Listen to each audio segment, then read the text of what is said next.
Boom, boom, boom. Welcome to the Jaybe show on Revolutionary Blackout Network. I am your host, James Fauntleroy. So good to see all of you here on this beautiful Sunday afternoon. I got a special guest with me today. My homie, my comrade, Rome is in the house. Yo, what's good, my brother? So good to see. Wait, what's that on your hat?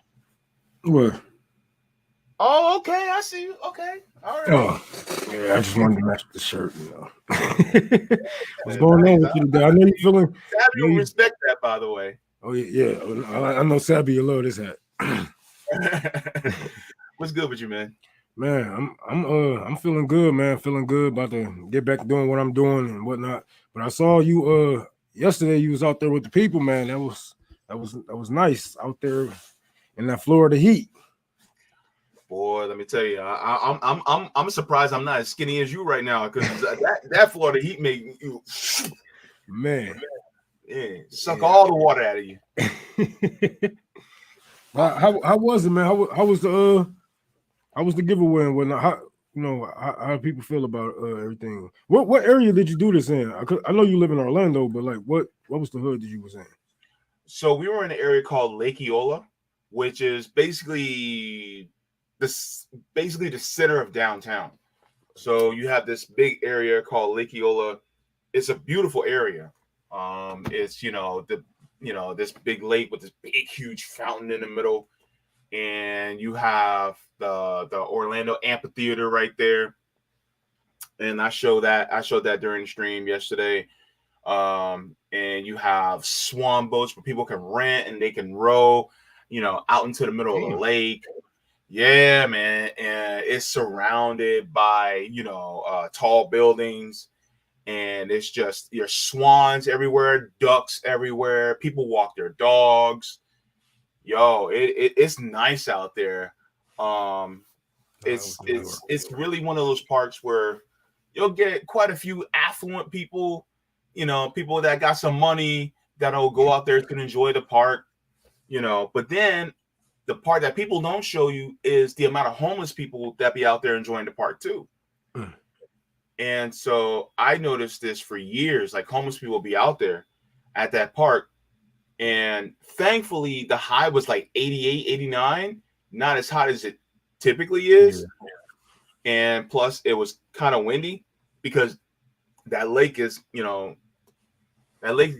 is kind of sizable. So it's nothing like Lake Michigan or nothing like that. But, it's kind of sizable. So, you have the wind coming in. So it wasn't that bad. But yeah, you got certain, religious people out there preaching. You got people walking their dog. You got people, walking their kids. There's a little playground area where it's full of children just playing. And then they also have events. They had a drug event for drug addiction. They had that out there while we were out there. And then there was another event. Oh, they had they call it the hemp festival, where all right. So here in Florida, there's certain strains of cannabis that you can actually consume that's legal. Weird, I know.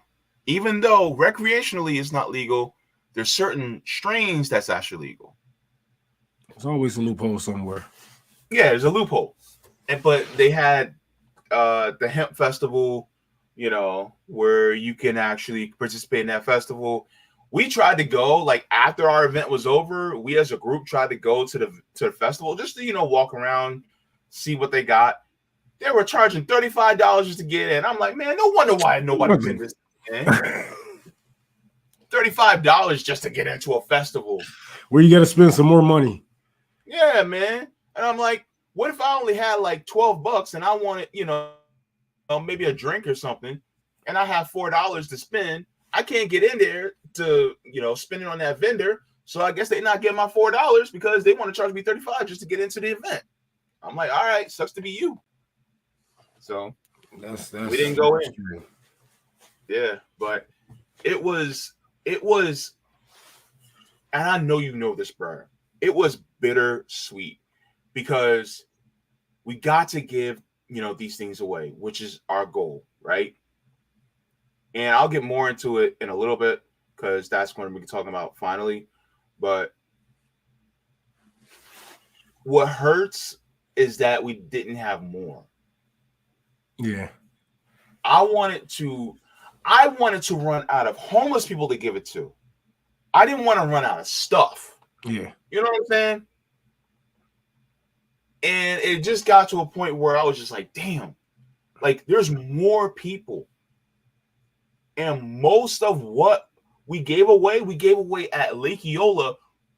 Okay, one of the members of the chapter, she was like, I'm expecting to give away maybe like 20 because we had 100 care packages. She was like, I was expecting to give away like 20 and then go outside of the park and go to other parts of downtown and then give the rest away. No, 80, like 85 of them we gave away just in the park alone. And there That's a were people problem. who were homeless that we didn't even know were homeless. They would be walking up like, hey, you guys got some stuff for me too? I'm like, bro, what? And you can tell that they were homeless because they had luggage with them. Like, who goes to Lake Eola Park with luggage? Luggage, yeah.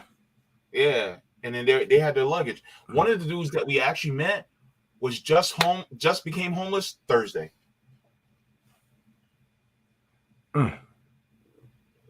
So, and there's a statistic that came out that said over 70% of homeless people are newly homeless.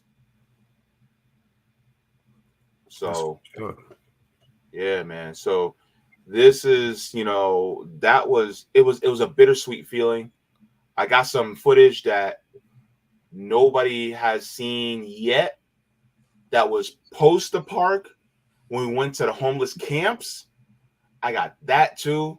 So that's also part of the highlights that you guys didn't even see in the live stream. So I got some stuff like that, some exclusive stuff. So be prepared, man. Y'all be seeing that in a little bit. But that's it was like it's heartwarming and heartbreaking at the same time. It was that's how I was feeling. Yeah. When I first really started doing this a couple years ago and whatnot, it was like, damn. It's like at first you have so much that you like, all right, let me just hurry up and give all the shit out because it become a job after a while. Getting all this shit together and even the fundraising it's a hassle itself.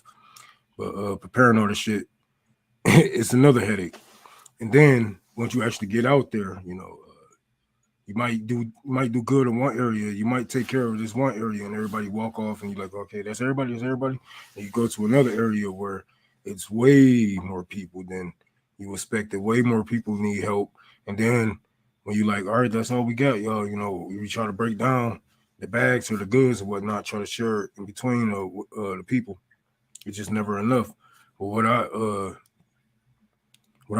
learned was not to dwell on it. Just fight, do what you can, and come back. If you know the people need help, come back. If you know where they at, come back. And don't keep promises that you can't. Don't make promises that you can't keep. But just try to do something for them while you can. But try not to let it get to you, because then it can it really can break your heart. It really can break you down. It can get to you.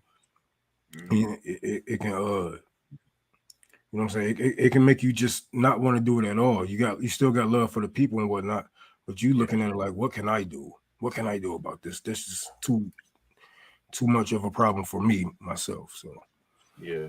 And you know what also kind of broke me, man?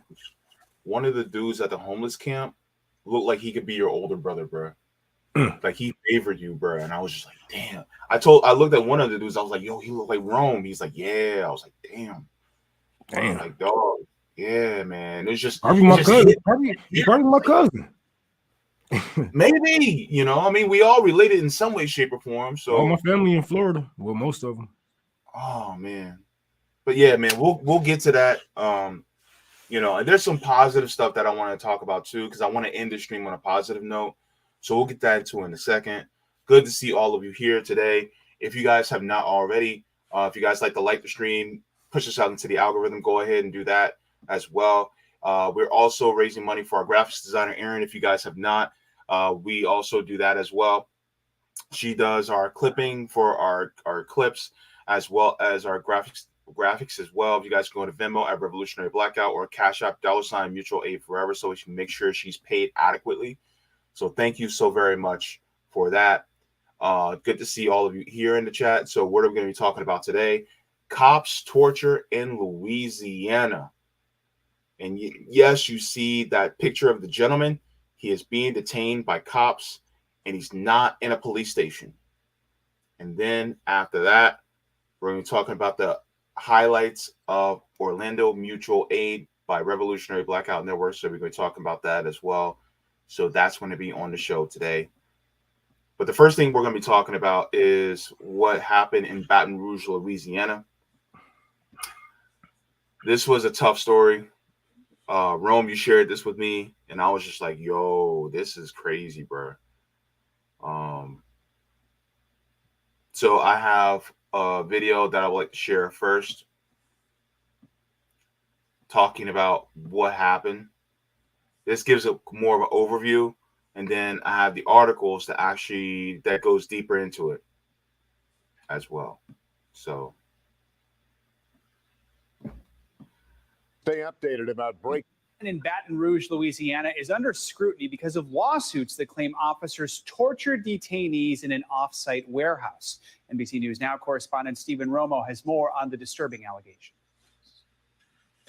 Shocking allegations about an unmarked police facility in Baton Rouge, Louisiana, coming to light in a new federal lawsuit. Detainees are essentially kidnapped, taken, interrogated, frequently beaten, and strip searched. Now, one of the officers involved, Troy Lawrence Jr., has resigned and is charged with small battery in connection to a different incident. Now, first of all, one of the things that I think that needs to be hammered home is just because a cop is black doesn't mean that they're black first. You see a black cop, sometimes they treat us worse than the white ones. Should they have to if they want to keep their job? And especially if they see something, if a white officer do something in front of a black officer, knowing that he shouldn't have done it, he's not going to speak up because he's a cop first. Yeah. That's what sucks the most. All right, let's continue. Local leaders disturbed by the revelations. I made the immediate decision to permanently close the facility. 47-year-old Ternell Brown is suing the Baton Rouge Police Department, saying she endured sexual humiliation while in custody in June. Brown says in the complaint she was stopped while carrying 2 types of her own prescription pills and taken to an off-site warehouse referred to as the Brave Cave by the Baton Rouge Area Violence Elimination Unit, or Brave Team. There, she says she underwent an invasive 2-hour strip search with a flashlight and was released with no charges. What if that was your grandma? Like, what if that was your sister, your grandma, your girlfriend, your wife, your daughter? Like, I want people to really take this in. Like, what if your loved one was taken to a remote location and strip searched by male police officers because they saw that she had medication in the car and they wanted to search her for drugs, even though that was her medication prescribed to her by her doctor?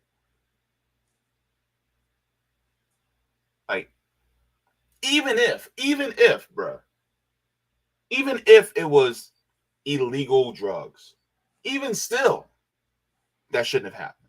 They shouldn't have took her to that offsite. We have given these people millions and billions of dollars of our own, you know what I'm saying, of our tax dollars in order to have these departments and all of these buildings that they need. And like somebody had pointed out, the mayor knew about this. Of course she knew about this. All of them knew about this. You have to. They just got caught.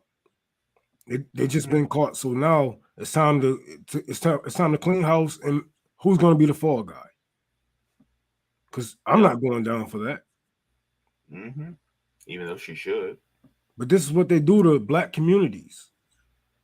They do this to black communities. They really send these people out to hunt us down and torture us. People think that we are just being, we are just saying this because we are over policed or whatever it may be. Like, no, sometimes we actually get tortured.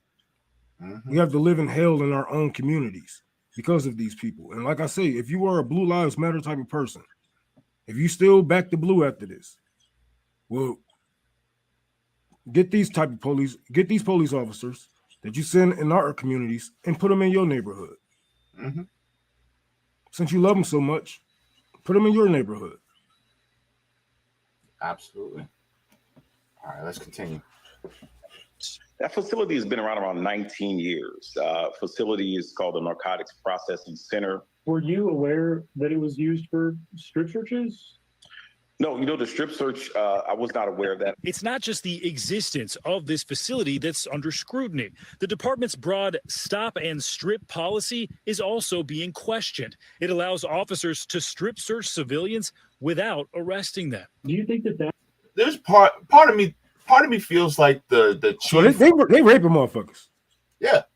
Part of me thinks that chief just has plausible deniability. Like, don't tell me what's going on in there. Just do what you need to do. That's what I feel like. Like maybe I'm being a little bit too skeptical. It just correct me if I'm wrong. But that feels like plausible deniability. Like, look, if y'all don't tell me what's going on in there, then I don't know. This is some sick shit, man. You know how evil of a person you have to be to even do some stuff like this. And I wonder if they at least like, hey, you got to have cameras in these facilities so we can see what's going on. Obviously not, since, hey, we don't know. I don't know what's going on in those. I didn't know about the strip search. Yeah, bullshit. You taking these people who's not arrested into a location that's not even connected to the police department. Yep. Anything can happen. And people don't speak up out of fear. People don't speak up out of fear of what might happen. And these police officers have too much power. Now imagine somebody not speaking up because they have been sexually assaulted by their dad, their uncle, their cousins, whatever it may be, out of fear. Imagine the police. Imagine the police doing that same thing to you. You think they're gonna be? You think they're gonna be people that's gonna speak up? No, they're gonna have to really get caught for survivors and victims to come forward. We have seen this multiple times, just like when that other cop raped over 200 something women. And I just want to give direct attention to this. Says strip searches may be conducted on non-arrestees based on individualized, articulable, reasonable suspicion to frisk, probable cause to search, consent, or a court order. So basically, they can strip search you or maybe even cavity search you without you being arrested. And there was a story a few months back where I covered where young black men were being groped by police officers, and some of these young men were under the age of 18 by police. They were stripped in the street and groped by police officers. And this happens a lot. Like, I remember growing up and being, I ain't gonna say groped and whatnot, but we have been illegally detained. I done had guns in my face, police guns in my face, just from being in a dark alley. Just from me and my boys walking from the store in the dark alley. They think we got drugs, so now they all up in our personal.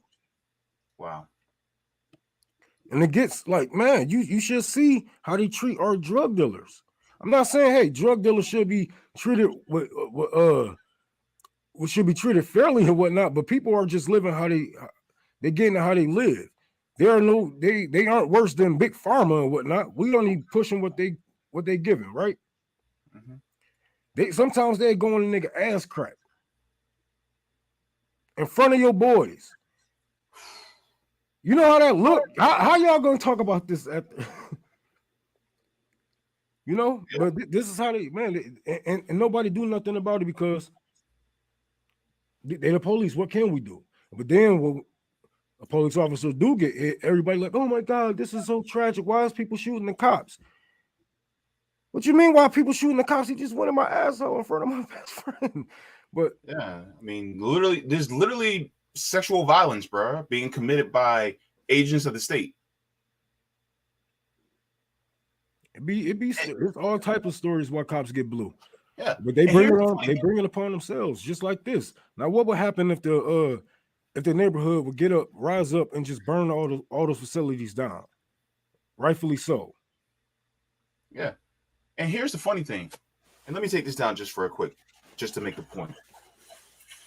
You know how a lot of people, especially, a lot of people who especially are conservative, like, we need to protect our children, right? And rightly so, we need to protect our kids.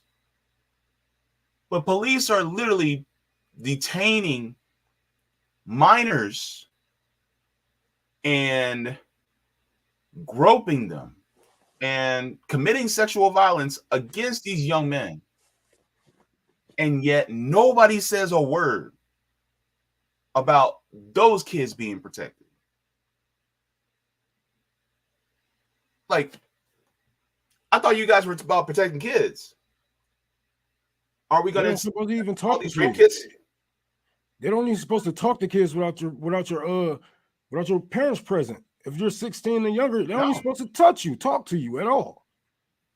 Nope. And yeah, here they are. Ain't no fucking way.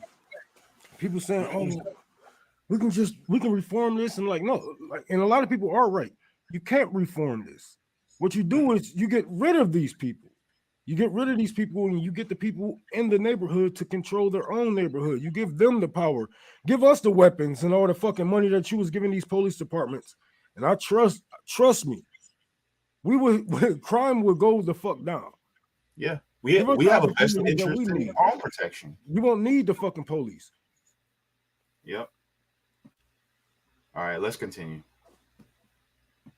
Arresting them. Do you think that might need to change the strip search policy? Absolutely. The chief says the department policy is reviewed yearly, but the strip search policy hasn't been revised since 2016, and that's despite a complaint 3 years ago. What I'm getting arrested for? You being detained. How? For what? Because I said so. But you ain't tell me I ain't gotta tell you why.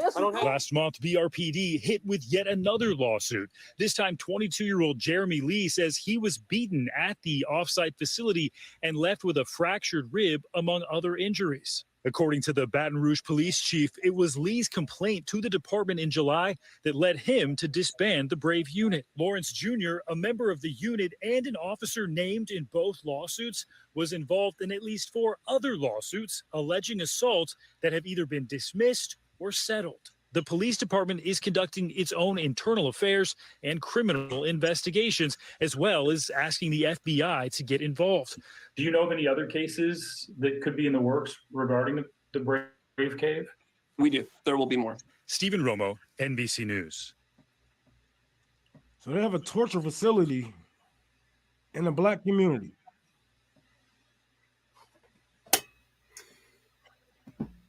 I don't know. People like they say, they look at us crazy when we say defund the police, abolish the police, because they don't have to go through these realities. They have a torture facility in the Black community where Black people were getting tortured at. No telling how many. He has 4 complaints. That's just people who have the balls to stand up. 4 of them out of a whole community.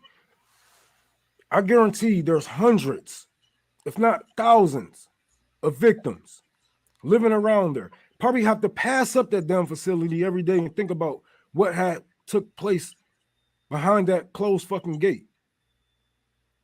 This shit is sick. And all these people sitting here, you're gonna find some way to back the blue. You're gonna say, well, we need some type of policing. We need some type of this. We need some type of that. No. If you need that shit in your neighborhood, like I said, if you love the police that much, if you want these type of police officers around, if you want them in our neighborhoods, only right that you have them in your neighborhood. Put these motherfuckers around your kids. Put these motherfuckers around your grandmother. Mm-hmm. And see how fast they snap at you too. See how fast your ass get thrown in the paddy wagon when they bored. You get pulled over because they ain't got nothing else to do because your car look better than theirs. Yeah. You so people there was you people are sick in the head.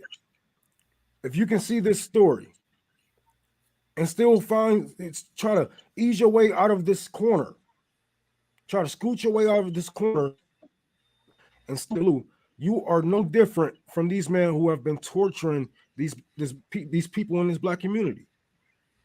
Mm-hmm. Yep. So unfortunately, it gets worse. Like there's a lot more to this story. So this is how the Guardian says Louisiana police accused of unconscionable abuse in Brave Cave. So just to go over some of the things that also hasn't been covered. So here's one point I wanted to make out. It says, after the first of the two lawsuits, the Brave unit, primarily addressing drug-related complaints, was disbanded and its warehouse was shuttered. One of the officers in both lawsuits, Troy Lawrence Jr., the son of the Baton Rouge Police Department's deputy chief, has resigned. The son of the deputy chief. And says then he has also been arrested on count of battery in connection with the third case that got closer look because of the Brave Cave allegations. So you also got you also have the son of one of the chiefs. So that black man that was featured, that black police officer, yeah, that's one of the sons of the deputy chiefs. I was wondering how he got his own little department, his own little team. There's always some pulls. They always got pulled somewhere. Mm-hmm. It ain't because he was the best police officer. It ain't nothing like that. Ain't his arrest record. Nothing like that. He steady getting complaints, and he get his own little fucking program. Wow. I wonder how. Yep. And his dad need to be investigated too. They probably ain't no telling how many kids, how many preteens they done harassed, sexually assaulted in that fucking facility, in that torture program. Yep. Nepotism in the police department. Who'd have thunk it? But now I want to go over something that's really bad. So trigger warning to anybody who has suffered sexual assault. I'm going to be getting some gory details just to let you guys know, so you guys aren't, caught off guard. So be prepared. So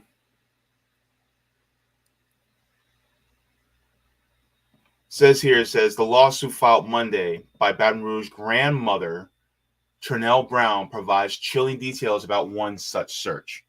In filings at Baton Rouge's federal courthouse, Brown recounts how she was out driving on the 10th of June when two officers, Lawrence Jr., which is one of the son of the deputy chief, and Matthew Wallace, noticed prescription medications in her car during a traffic stop. This is how traffic stops can become deadly too. It says Brown asserts that she had offered to show the cops that she had valid prescription, but they didn't want to hear it. They took her to the Brave Cave, ordered her to fully undress, and made her spread. You guys can see that I can't say it because we're on Twitter. I'm sorry, on YouTube. And then, oh God, like, what's so crazy? I thought female cops only supposed to check the female, the women. Women cops supposed to check women That's detained, Abby. right? Yeah. So they These just are all male cops. and she was around all male cops when All she male cops, yes. You know how humiliating that has to be, man. That's somebody's grandma. These men probably took pictures of her, probably got shit on their cameras. That's horrible. I guarantee if we check their damn hard drives, and man, these men are probably, I'm telling you, this is gonna lead to sex trafficking. This is gonna lead to sex trafficking and CP and sex trafficking. I'm telling you. Mm-hmm. Yep. With all these people going missing in the black community as it is. Mm-hmm. Yep. So continuing on, it says police ultimately released Brown without having booked her with a crime, according to Thompson, as Baton Rouge daily newspaper The Advocate has previously reported. Said Brown's claims came less than a month after Baton Rouge man named Jeremy Lee accused Lawrence Jr. and Wallace, the same two police officers, of assaulting him in front of his home without reasonable suspicion or probable cause. The officers ultimately took leave to the Brave Cave, where Lawrence Jr., Wallace, and Joseph Carboni fractured one of the 21-year-old's ribs and caused him other injuries while roughing him up there, according to the lawsuit. So they basically sexually humiliated and assaulted a grandmother, and then a young man, they beat him up. So Lee was booked with a count of resisting arrest. Of course, they're going to get him on resisting arrest. And you know what they do with the resisting arrest? Any type of tension whatsoever that they feel, the person that they're beating up or they are subduing, they'll say, stop resisting, even though you're not actually resisting. Mm-hmm. It's basically like taking somebody's hand and hitting them with their hand and saying, stop hitting yourself. If you punch somebody, if you hit somebody with a blunt object or whatever it may be, they're, you know what I'm saying, they're going to have a reaction. They're going to probably swing back because that's what their brain, that's what their body is telling them to do. Mm-hmm. You know, they're going to try to block the hit. Your brain was like, if you seen something dropping down, then you're going to try to block. Stop resisting my ass beating. Mm-hmm. That's what that shit mean. Yep. How can man, come on, man. And then arrested for what? Resist arrest. What was I being arrested for? Mm-hmm. That's the scope that they want y'all to go down. And now you're gonna have these lawyers all up in your ear while you in jail. Like, look, man, just plead guilty. We can get you out. You know, next time we see the lawyer, blah blah, this and that. And now you got your number. And now they can fuck with you because they know you're gonna be back through that revolving door. Yep. And the mayor, she said that I was appalled to hear what was being alleged to take place at the facility. Here's the thing. It says, despite Broom's self-described disgust, Frampton has become quick to point out this was not at all the first time officers who are sworn to protect the city with the majority of Black residents have been accused of such behavior. So you're appalled, but this isn't the first time this has been happening. So it says Baton Rouge officers looked in the underwear and groped the genitals of Clarence Green and his teenage brother during a 2021 traffic stop, subsequently drawing scrutiny from the police officers' methods, as the Advocate reported. Officers alleged that the search turned up a gun and marijuana that were both illegally possessed, but a judge dismissed the charges filed against Green. I wonder why. Because he know these cops. And then, like, even as a judge, the judge probably like, look, man, y'all pushing it. You know what I'm saying? Y'all gonna get some eyes on us. Yep. This is also the same city where Alton Sterling was murdered by police. It says an officer's killing of Alton Sterling outside of a convenience store ignited days of Black Lives Matter protests that year. Less than 2 weeks later, after Sterling's slaying, which was recorded on a widely viewed cell phone video, 4 law enforcement officers were shot dead and 2 others were wounded in an ambush-style attack down the road from the Baton Rouge Police Department headquarters. The officer who fatally shot Sterling resigned. The gunman who killed 2 Baton Rouge police officers, as well as 2 sheriff's deputies, was shot dead himself by law enforcement officers who confronted him. Sterling's family later received a $4.5 million settlement from Baton Rouge's city government to conclude an episode presaging the worldwide protests against the brutality that were elicited by a Minneapolis police officer murder of George Floyd in 2020. So I can't believe he clapped their ass. Motherfuckers be done with this shit. I'm telling you, everybody ain't about to take that abuse for too long, man. Like some of us had we was born in it, you know what I'm saying? Like when your parents have to have that talk with you when you're going out, you 5-6 years old. You shouldn't have to have a talk about your safety, the police, and how they're not actually good, how they would kidnap you. What the fuck? That's traumatizing for a kid. Then you grow up seeing the shit. Like, yeah. So there's another article that I want to share as well. This one talks about the same story. It talks about how the FBI is actually investigating this story. I don't trust the FBI either, but it says it talks about what's going on. It says this latest scandal adds to a long list of corruption and misconduct allegations plaguing the Baton Rouge Police Department, which came under significant scrutiny following the 2016 fatal police shooting of Alton Sterling, who was 37 years old. It says in 2021, a corruption probe into the department's narcotics division led to criminal charges and internal discipline against officers accused of stealing drugs from evidence and lying on police reports. So these same cops were actually stealing some of the drugs and either using them or they could be planting them in order to frame people. People think I'll be lying, bro. When I'm telling you, when we sold drugs, the police used to come for their cut. They used to come for their cut. Now they can come in many ways. They might send a woman to you. You know, they might send a woman cop to you, and she's gonna warn you about a raid or whatever it may be. Sometimes they just come on the block and just G-check you. You know, if it's the narcs, if it's the narcs, they just coming out there. They running your pockets. They know you can't do nothing about it. They running your pockets. They taking your weed, taking a little bit of your dope. They probably keep some dope on you so you can keep going, and they can come back and collect again. But dude, they will rob you.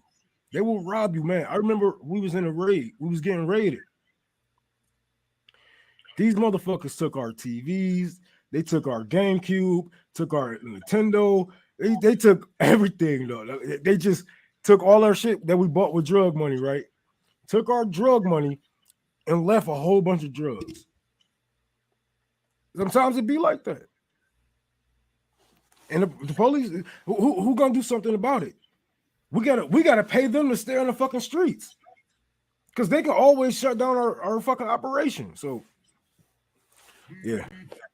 Well, I mean, this basically is everything that you basically said. It says cops are the enforcers of the mafia.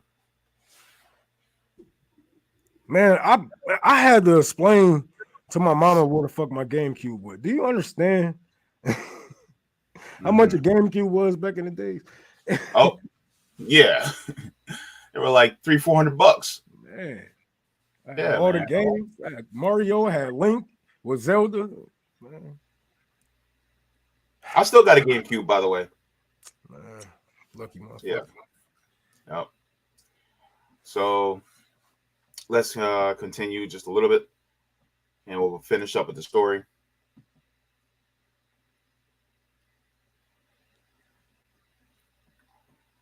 Says the officer who resigned, Troy Lawrence Jr., has been subject to several civil rights lawsuits and excessive force complaints in recent years. His father, Troy Lawrence Sr., was promoted to deputy chief in 2020 after commanding street crimes unit, which went by the acronym BRAVE for Baton Rouge Area Violence Elimination. Says according to a lawsuit filed last month, he repeatedly turned off and muted his body camera during his interactions with Jeremy Lee, the suspect who ended up hospitalized with broken bones and other injuries. Inside the warehouse, officers punched and kicked him while he screamed for help, the lawsuit alleges. After he was violently interrogated and arrested, the only criminal charge prosecutors pursued against Lee was resisting arrest. They were torturing people. They were torturing people. And this is why I said, beware of cops. Because they are literally taking and detaining people without arrest and beating and torturing them. And sometimes even sexual assault. So when we talk about defund the police, when we talk about police abolition, here are some stark examples as to why. And don't get me started on the 250,000 untested rape kits that are throughout police departments across this country. How many of them have police officer DNA in them? This is something that a lot of people really need to wake up to. Because when it comes to actual real public safety, we don't have public safety. At least not in our neighborhoods. We're trying to get public safety. Because the people who have badges and guns are not safe. They're not safe for us. Community safety can only come from that community, not somebody coming from a couple of fucking neighborhoods or maybe even a state over to police your neighborhood, to be around and protect people he has no connection with. We don't walk like each other. We don't talk like each other. We don't dress like each other. We have nothing in common. There's no way that you can be here for me. You know, there's no way you can have me, you know, have me in your heart first. Like, all right, I'm here to protect this man and his community. No, you're not.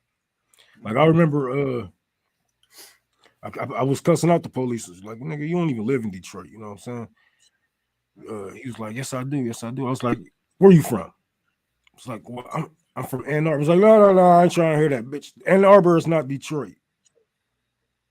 That's not even Metro Detroit. You know what I'm saying? Like, you shouldn't be here. I'm not saying that because you're white. You know what I'm saying? I got white boys. I got white friends that was born and raised here. They connect with the black community like just like a regular nigga. It's just like a regular nigga. But you are out of place, and I can tell. I can feel it. I can smell you and see that you're out of place. You shouldn't be here. You ain't gonna do nothing but make the hood more nervous, if anything. Mm-hmm. Yeah, absolutely.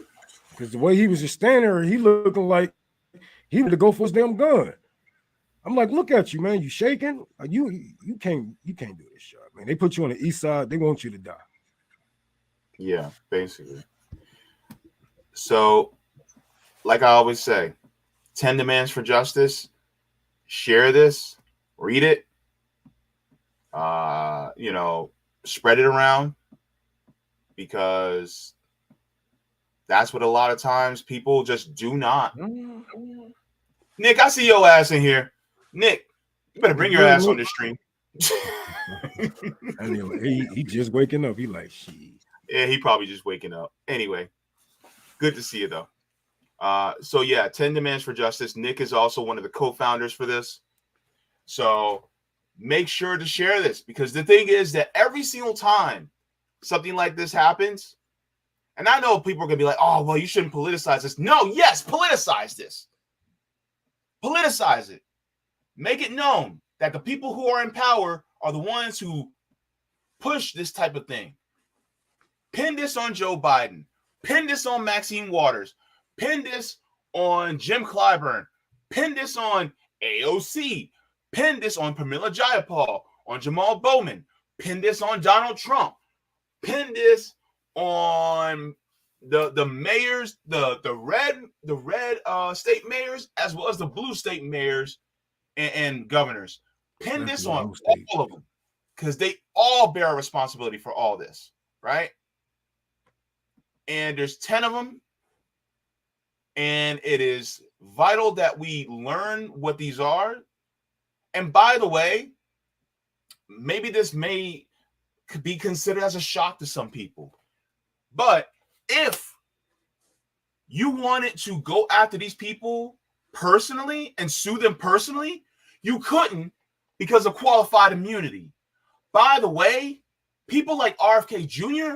do not want to get rid of qualified immunity in order to go after police officers who do things like this. So for anybody, right, who makes the claim that, oh, RBN, they actually support RFK, absolutely not. Who the fuck said that?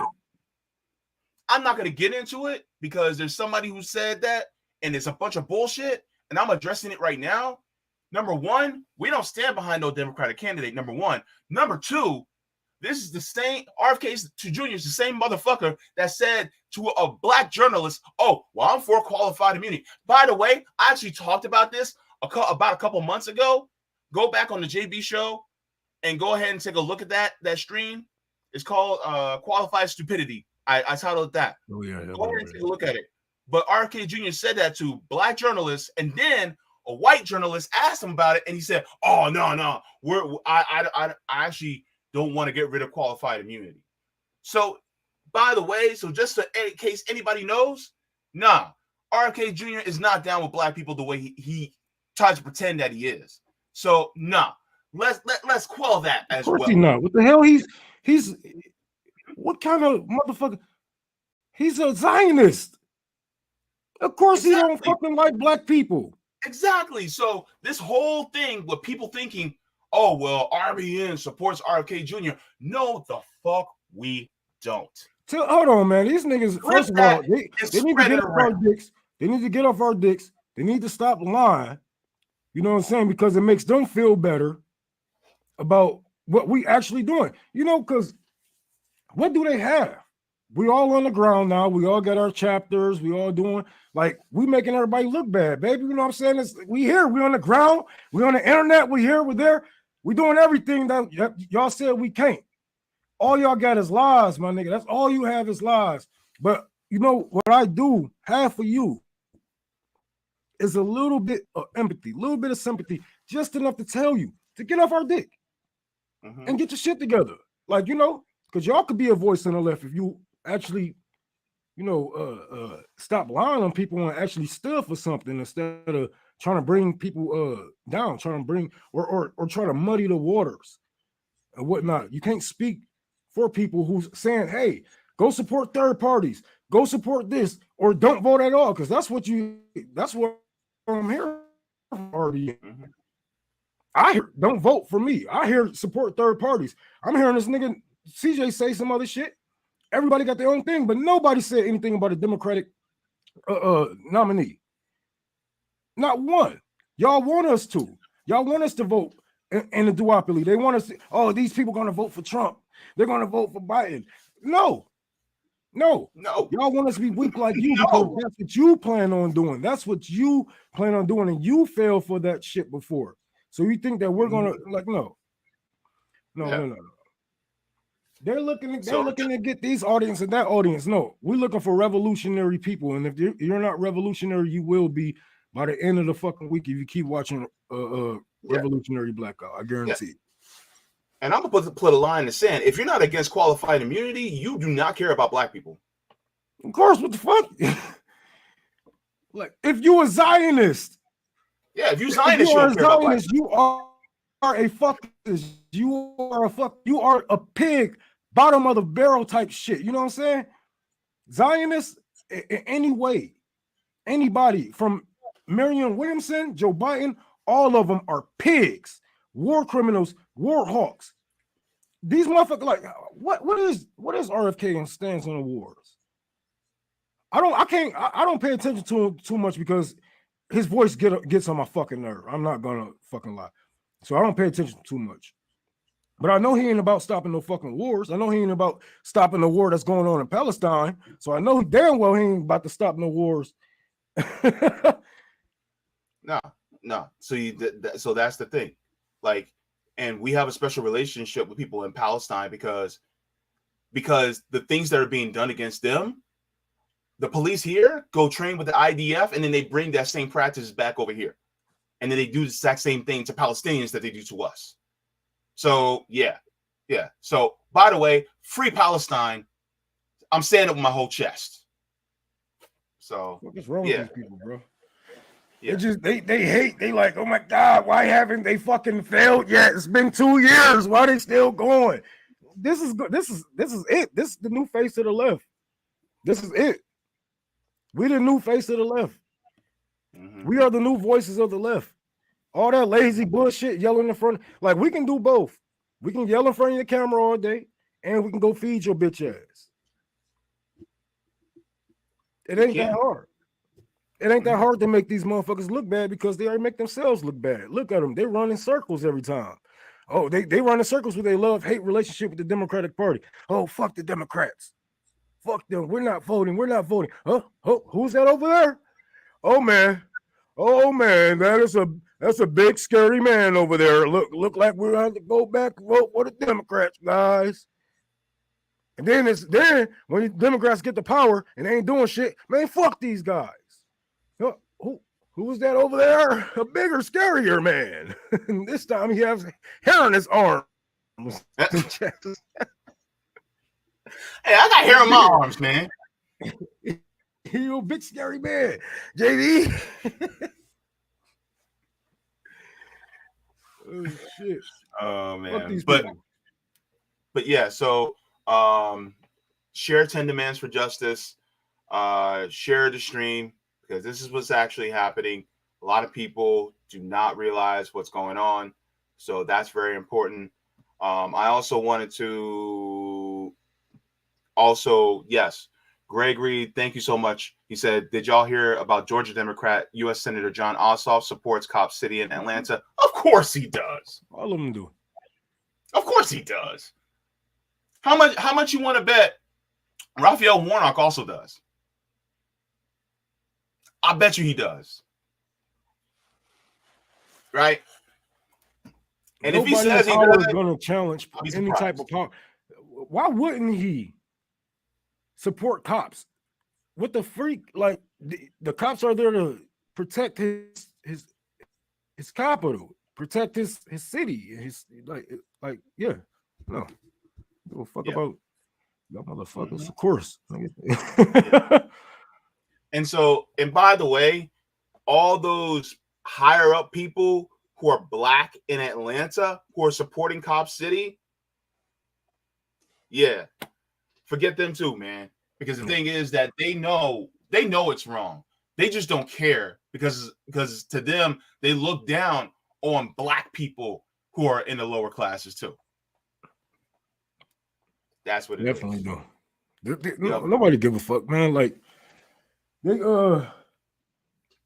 these black people don't even live. The rich black people don't even live in black communities. I wish they stopped having these rich black celebrities speak for people. You know what I'm saying? That they never gonna see a day in their motherfucking lives. They don't have to connect with the people, none of that shit. Even if they go through our neighborhood as on a mistake and they look down on our house, we might take pride in our house. We might love the house that we grew up in. They probably like, oh my God, what the fuck is that? These are the people that you have speaking for us. Okay, I'm gonna get in trouble for this. I don't care.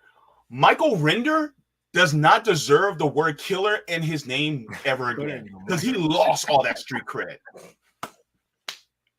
Michael Render does not.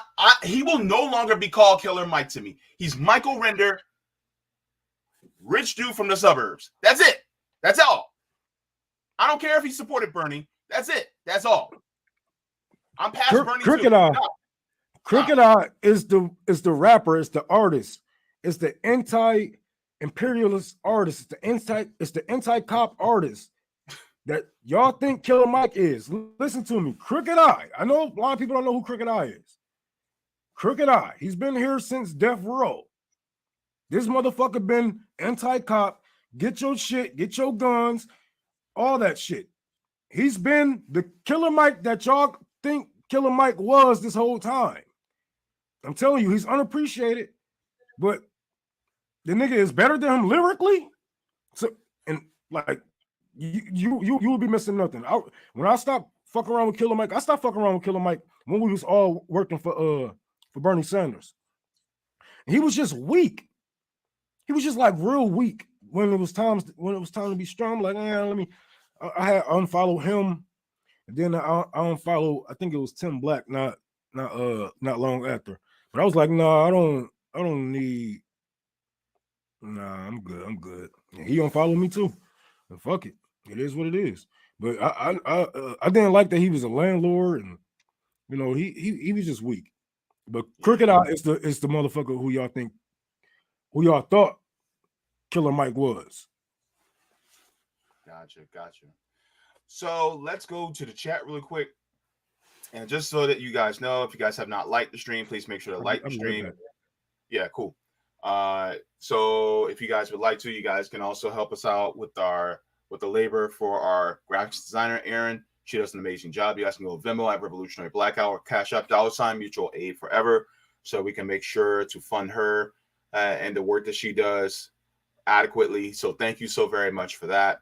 If you guys have not also as well, you guys can go to our Substack at revolutionaryblackout.substack.com, so you guys are aware of whenever we do live streams or upload clips at all. So thank you so very much if you have already, as well as a shout out to all of our patrons on Patreon. You guys can also go to Revolutionary Blackout to our Patreon. It's also in the description below, as well as pinned to the top of the chat if you guys would like to support the channel as well. So thank you so very much. Also at the top of the chat, if you guys would like to also subscribe to my personal channel. I also have a channel as well called the Jaybe Font channel. That is also in the description, as well as is not pinned to the top of the chat, but is at the top of the chat. So if you guys would like to go there, I'm going to be going to the chat just to talk to the peeps, and then we'll move on to our next story. Ooh, Grape Teen. Ooh. Or is it, I'm sorry, Grapentine. I think that's what it's called. Okay. Good to see you. Says, if you care about working class and you don't care about qualified immunity, then you don't care about yourself and your family. Ooh, facts. Because if you actually care about holding police accountable, then you care about ending qualified immunity. And I actually talked to the people who are trying to end qualified immunity in Ohio. I talked to them, and was it on? I think it was in my channel, on my channel.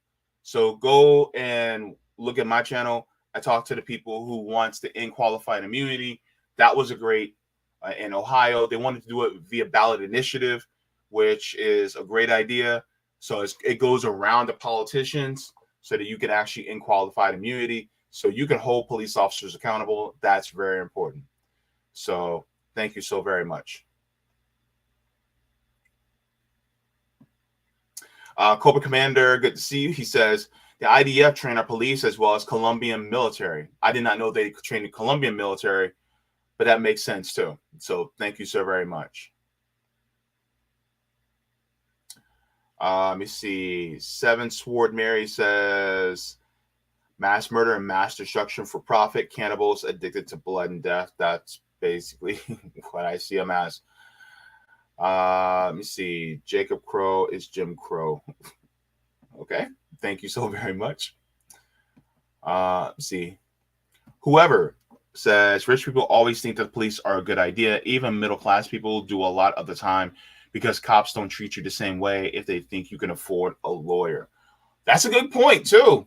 But I actually talked about this on Thursday on my channel, where how a lot of people who are making six figures are now living paycheck to paycheck now. And so now a lot of them are not as, they don't have as many resources that they used to. So I think that's important too. So a lot of people who are considered to be high income earners, they're now struggling. So if they're struggling, imagine what people like us are going through. People like me and Rome, we're not okay as far as financially. So if high income earners are being like, man, we got to live paycheck to paycheck, man, check on us. Because it's getting bad. Thank you so much, Fred Edward. He said post it on to Twitter, Facebook, Minds, MeWe, hashtag RB into 50K. Thank you so very much for that as well. Let me see. Creative Experiment says Killer Mike already got a ticket on Elon Musk rocket. I hope it's a one way. Them dumb ass niggas ain't coming back. Thank you for the money. Yeah. Yeah, that's great. Sean Miller says Crook is great. Crocodile is one of the best rappers, man. One of the best lyricists alive.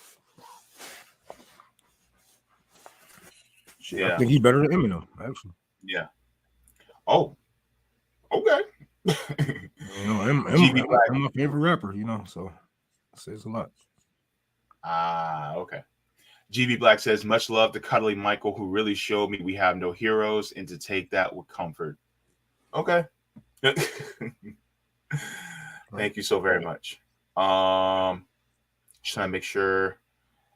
Gamer for Life giving Rome some love. What's going on? What's going on? Mm-hmm. We know how you feel about Rome, Gamer. We know you want to play some video games with Rome. I was just playing Tony Hawk before we started the show. Oh yeah, I saw. Yeah. So, by the way, I didn't grow up with Game Boys, so handheld games. You know, when you broke and poor growing up, like you sit there looking at that, like you're 8 years old looking at that 8-year-old with like that Game Boy Color and Game Boy Advance. Yeah, Game Boy Advance, Game Boy Color, and you're just like, man, if only I could be playing what they got. I couldn't afford it when I was little. Still don't have one. So yeah. You can't afford one now. They cost way more. Nah. Yeah. And now everybody got a Switch now, so it's whatever, man. But hey, man, we're gonna switch gears now. I am excited to talk about what happened yesterday. See, what happened was I love that. All right, so I'm about to get goofy on y'all. So the next story is Orlando Mutual Aid highlights. First of all, I want to set the tone. Rome, I got to give you your flowers right quick. Me? Why? Yes. I got to give you flowers. Because without you encouraging me, I would not be doing this.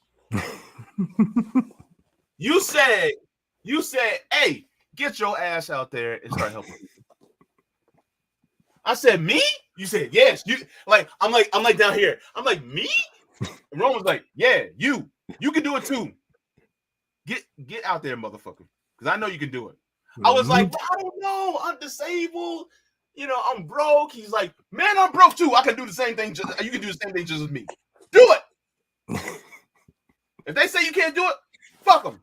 I was like, okay, Rom, I got it, dog. Next thing you know, it's not a disability. It's a different ability. Bruh. So because of that, and what initially lit a fire under me was when you came down here for Tour for the Poor. And you showed me how simple it is. It's difficult, but simple at the same time. And I was just like, okay, well, I guess I can.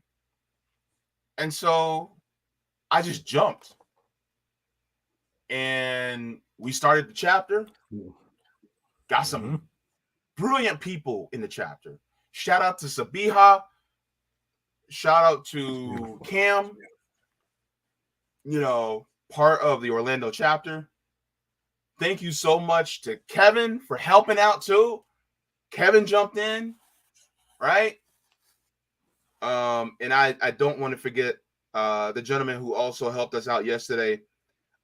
He was one of their neighbors that also joined in. Want to make sure that I get his name correctly because I don't want to forget. My brain is as mush. Sorry, I'm just trying to make sure. Oh, you're nice, man. So I would have been like, shout out everybody, much love, goodbye. I know, man. It's too many names, but it is beautiful that your chapter, man, like you got way more people than I got when I first started. But that's good. It showed that it's actual solidarity. And shout out to Lance too. Thank you so very much for joining us as well. Appreciate it, man. That means a lot. I just want to make sure I got the shout outs to everybody that was part of it. So yeah, thank you. Just to give you guys a little bit of a refresher, let me share my screen real quick. Boy, I wanted to end this. I wanted to end this on a good note. We ended this on a high note, baby. So this was from yesterday, and we were out there. Cold water? Okay, all right, good deal. No. Okay, hopefully they got something here like food was.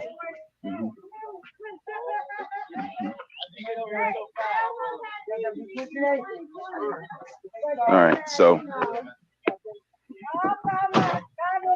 now just letting you guys know, the whole reason why I had the camera on me most of the time was because you know how some people, they'll videotape, homeless people, but they really won't get their consent and stuff like that. I was trying to be more respectful in that way. So I heard, you can hear what they're saying, but you may not be able to see them because, I wanted to kind of maintain, their respect because, and I should have asked some of them, but I was kind of nervous to ask them.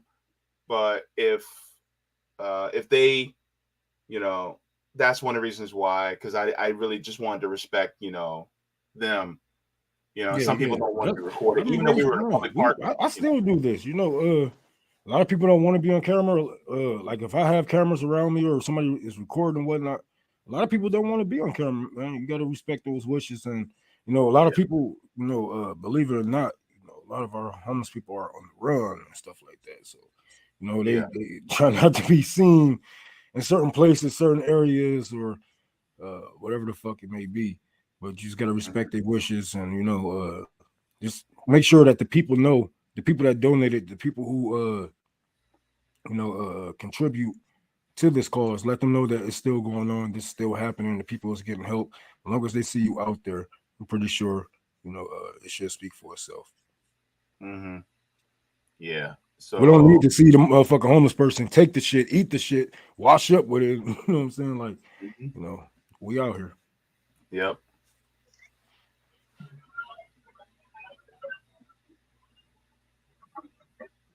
Sorry? Doing good today? yeah, we're doing good. Doing all right. Thank you so very much.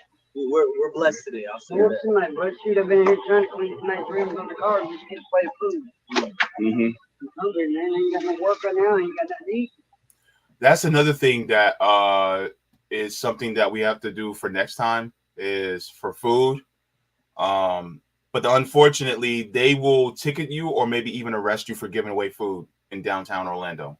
What you do with that is you set up a table and you don't hand people food. You don't hand people food. You just let them take it. And if the cops come, just say you're selling it.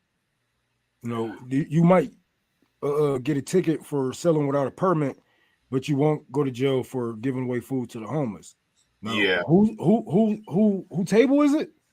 I don't know. I was just here. You know what I'm saying? I was just waiting for everybody to get done picking up theirs so I can pick up mine.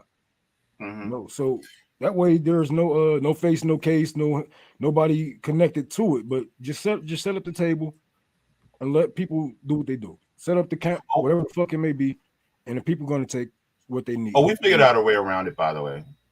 We figured out a way around it. So we got it for next time. So yeah, we figured out some smart ways around it. So we got that. But that's one of the hard parts was people, some people were asking for food, and all we had was water and the toiletries. So that's all we really had. And as we were walking, hang on, make sure we get every. No. Yeah. Hey. Okay. All right. Take care. Share. Oh, share some. Hey. Sabiha. Hey. RB in Orlando chapter. All right. And so good down there. Huh? Y'all looking good out there. Yeah, man. It was beautiful. It was beautiful. Now, as far as here we go. Here. So this is the beginning of the day. So right after this, I didn't record this part, but there was a homeless gentleman that told me when I started talking about mutual aid and what it meant. He said, I have never heard anyone say it like that before. Because he said all these people from charities, they come out here to show their face and promote themselves, but they don't say it like the way you did. And so, he was impressed and he was like, well, what organization are you with? I'm like, we're with Revolutionary Blackout Network. And he's like, I'm gonna look for you. I'm gonna search you out. So I gave him my contact info so that, if he wants to get in touch with me. But they were just, telling us, God bless you, things like that. It was beautiful how they actually were reacting to it. But let me just go right here. Okay. Here we go. Here is the supplies for. Oh, let's open this up just so that everybody can see. And we're not about that tiny little. We're not about that tiny little toothpaste. Thank we you, actually man. have I the hate full one niggas for with them everybody. tiny toothpastes, So that's what we're dog. doing. And making sure. The fuck you want me to do with that? Yeah. Brush my teeth 2 times? You know how big my teeth is? Got them Steve Harvey size teeth. That's why when I do giveaways, I go to this I always go to this Family Dollar, it's black owned. Man, they be like, please don't take all the you know what I'm saying? Don't take all the toothpaste, man. Leave us some, because I'll be grabbing all them. Yeah. Give me all this shit. Because it's nothing but $1, man. It's nothing like $1, $2, depending on where you go and I guess what city you in. But a Family Dollar, that Colgate is $1, man.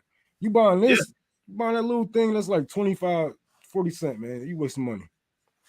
Yeah. And so we were like, nah, you're getting the full actual tube of toothpaste, a full bar of deodorant, right? And they got hand sanitizer, they got a pair of socks, they got a straight razor for shaving, they got that stuff for the ladies. We have feminine products as well. We also gave out condoms too on top of it, and then we also had water, and then we also gave them extra Ziploc bag, because a lot of times homeless people, they may not have an adequate wallet. So they need to put things like their social security card, and things like that in something that, can stave away from the moisture and water. So that's what we did. So yeah, this is a good point by Seven Sword Mary. Says heart disease can start in the gums. Absolutely. And so that also is important. And there's something that I said during the stream yesterday that I want to make sure to harp on for everybody to hear. When you go out and do these things, ask the people what they need. Don't assume. Ask them and start asking them what they need.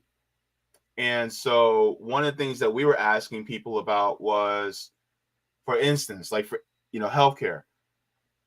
Could you be signing people up or helping people to sign up for Medicaid or food stamps, right? You can do that. That can also help people, right?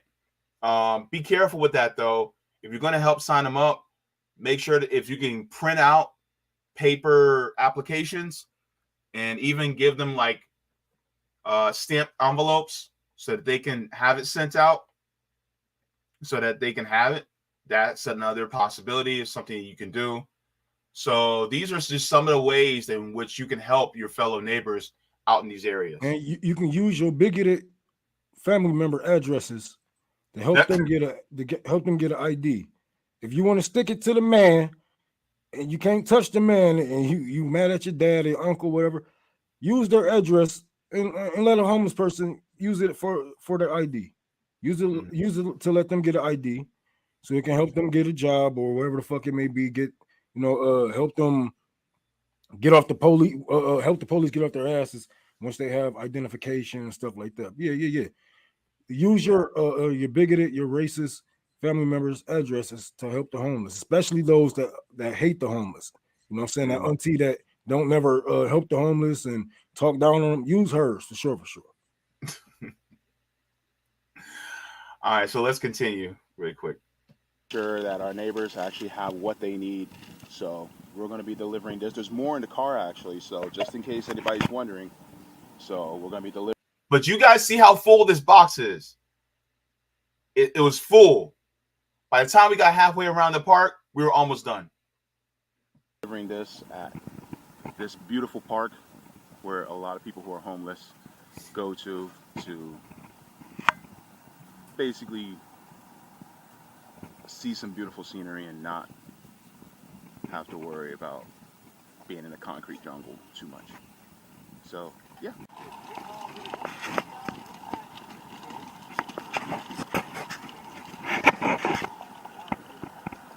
That is the federal courthouse in Orange County.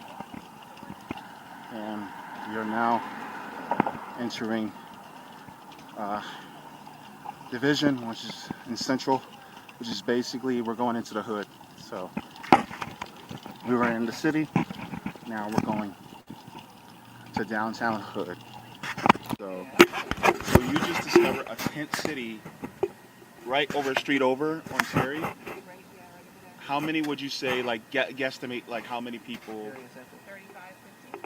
35 to 50 people? I mean, I don't know, there's people in tents that I didn't see.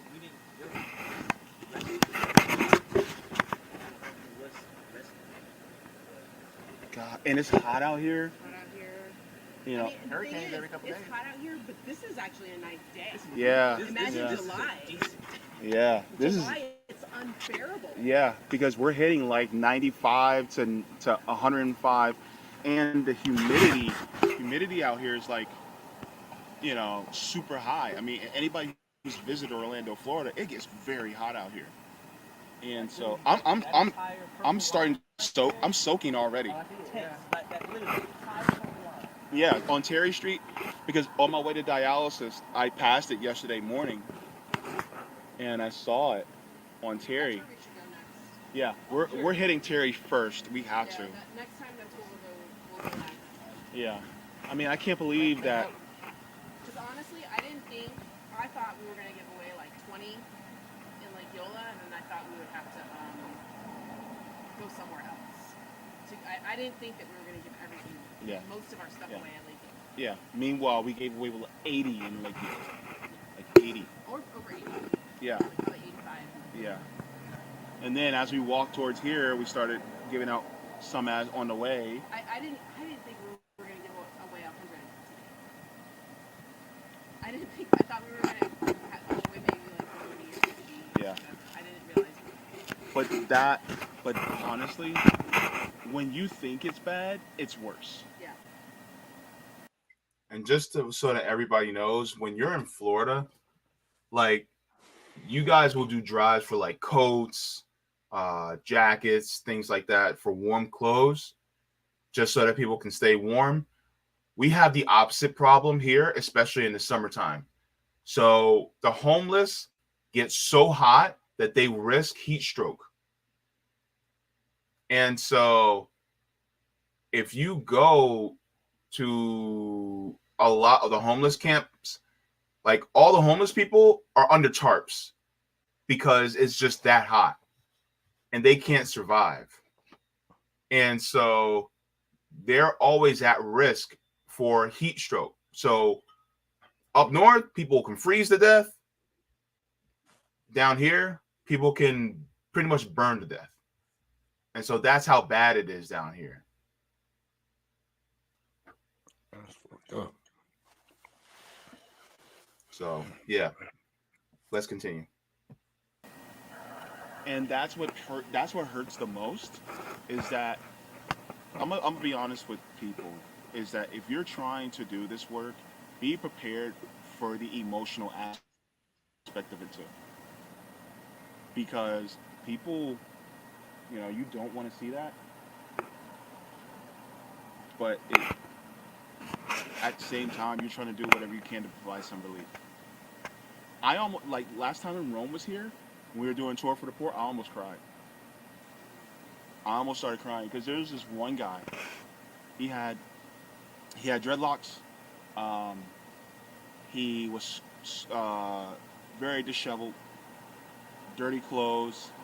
His belt was barely hanging on his waist. Like his pants were ripped at the front, and his shoes were ripped and torn. And he was just shuffling around. And he kept coming back. He ended up eating the entire pizza himself. And he was skinny as a rail. And we gave him 2 waters. He went away, came back. He didn't even bother to wipe his face. He had pizza sauce all over his face, asking me for more. I remember that. What do you do? And then people will look at them and say, oh, they made that choice. Nobody makes that choice. And people will look at me weird. I'm like, nobody actually makes the concerted choice to think, oh, well, I'll just sell drugs because this is the cool thing to do. They don't do that. They do it primarily because they have no other recourse and they have to survive. If you take the desperation away, then people will make better choices. But the problem is that you force desperation. And they like that desperation. The people at the top like that desperation because then the police get to arrest them and then place them in prison. And we all know that the 13th Amendment does not completely get rid of slavery. So then they actually are enslaved and working for companies like McDonald's and Wendy's and Victoria's Secret for free or nearly free, slaving for these corporations in prison, working for American Airlines on their phones. You could be talking on American Airlines on the phone, and you could be talking to somebody in prison. Did anybody realize that American Airlines employs prison labor? Mm-hmm. A lot of people don't know that. All of them do. Yeah. A lot of these companies, Victoria's Secret, prison labor, slavery. It still exists. So I'm gonna hurry up a little bit because this takes a little bit longer than what I realized. But this is us going to the homeless camp. First? You got it.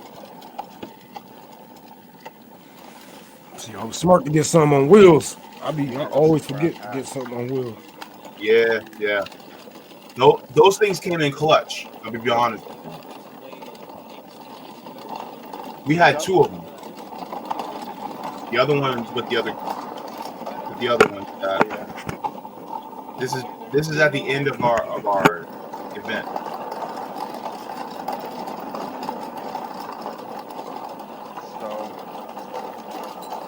So we have Cam and Lance that came with me.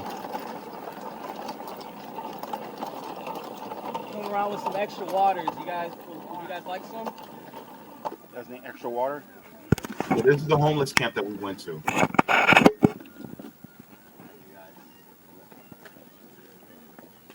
They need water too? That's one, just in case anybody's wondering. and that was one of the few white people that we actually saw that were homeless. Like 90%, 80 to 90% of all the white people, the people that were homeless were actually black.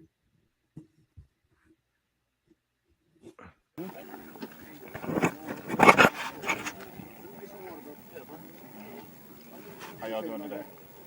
Stay cool out here, man. You take care, okay? Water? Yes.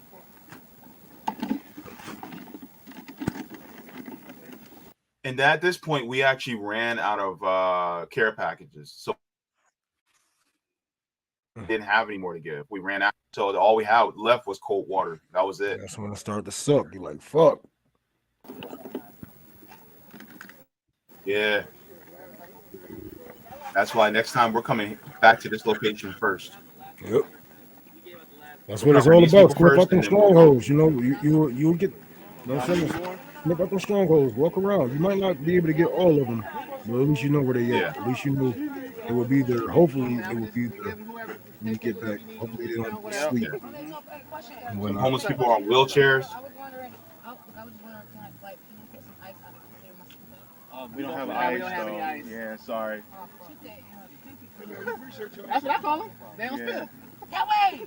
Yep. Yeah. Y'all take care. Stay cool out here, all right? Man, shut up. We need to radicalize the homeless people to make them take over. Look, we all got to get our swerve on. You know what I'm saying? Anyway, y'all have a good one. Stay cool out here, all right? All right.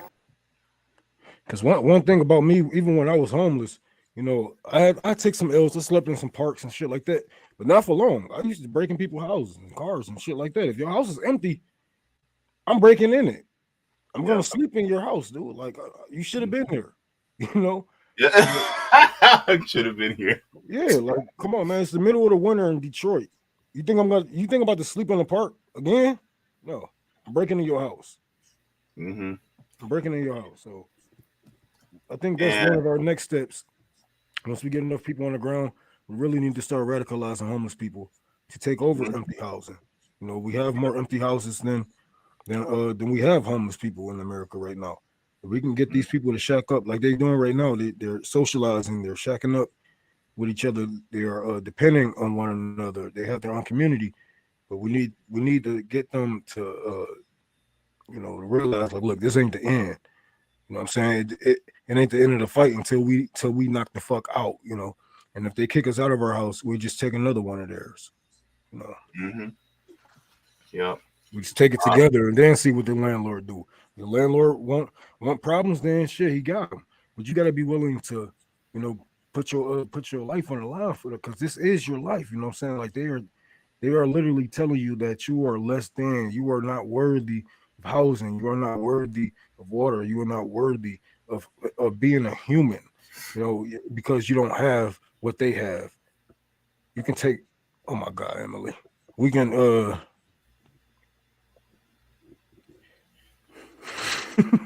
we can take back what's ours, you know. And these landlords, they don't stand a chance. These banks, they don't stand a chance once the people actually, you know, stand together and we are willing to fight and die for our lives. Yep. So this actually was on our way back after we had just finished, and I saw this building and I was angry and appalled. So here we go. Like, how much does this facility cost? Advent Health Training Center, how much does this cost to build? Yet, right over there, right behind that mosque, is a homeless campment. Yet you have this brand new building right here, training facility by Advent Health, which is a religious hospital system. And Advent advanced hospital system, and yet this huge facility was built, and yet you still got homeless people. This doesn't make no damn sense, man. We should focus on the people first Hold on, before what a religion is training this? center for athletes. An athletic training center. Hey, this is an athletic training center, right? Yeah, this is like for Orlando Magic, and it's like a clinic too, ortho clinic. They could So have we just built spent the fucking homeless millions shelter. of dollars on this. Yeah. What's up? America is so backwards, bro. Yeah. Yeah. Oh shit, nigga, we need not Yeah, not right even across. just a homeless shelter. We could have built a rehabilitation center, something that the people actually need, you know. But here we go with the bourgeois. Who's going to be using this besides the bourgeois? Mm-hmm. The people with money, the people with enough money to get a membership, the people with enough with good health care to get the physical therapy, wherever the fuck that clinic do. Yep. Yep. Across the street, right behind that mosque, you literally have homeless people in tents. Yeah, it's for the stadium too. And then Super vital. And then the stadium, the soccer stadium that displaced a bunch of black people in their neighborhoods. And then right there you have the federal courthouse, right? Right there. Millions of dollars. Millions.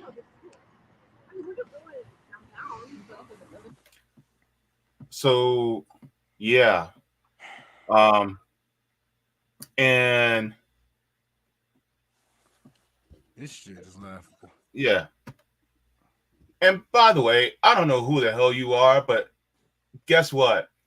If we're mad about training facilities for athletes instead of giving some of that money so that people can actually have homes, then if you're actually trying to mock us for that, then there's something wrong with you. I'm just gonna be real. That's what it is. Because my thing is, where's your heart?